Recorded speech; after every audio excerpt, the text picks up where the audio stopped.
Neve. That was my dream console, you know? I love that console.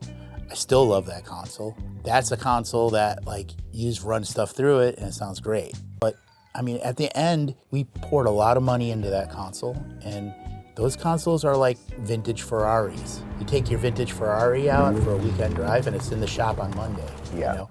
And so as a commercial facility that doesn't have a full-time tech staff, we're very blue collar working class audio is the way we run this studio, you know? We spent a lot of money on tech, and we dipped it several times, we recapped it several times. You know, we poured a lot of money into that console, and I have to say, it was 100% maybe the first few days we would do something like a big teardown on it. And within a couple months, little things start cropping up. Yeah. You know, a console, especially an old vintage console, if you don't run it like what it's fully capable of all the time, it atrophies. Yeah. So, you know, like the aux sends, people weren't running mixes through it. They were just using it as a front end. Things were moving into the box.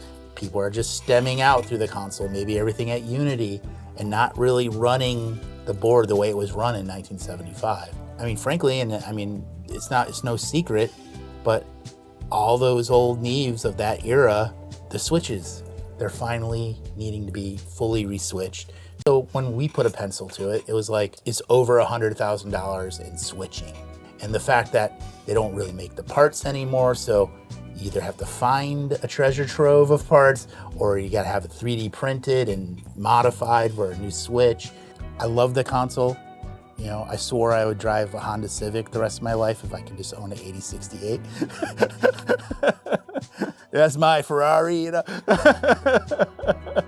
But I think after 20 years and we gave it a good run, it was time to kind of move over to a more cost-effective solution.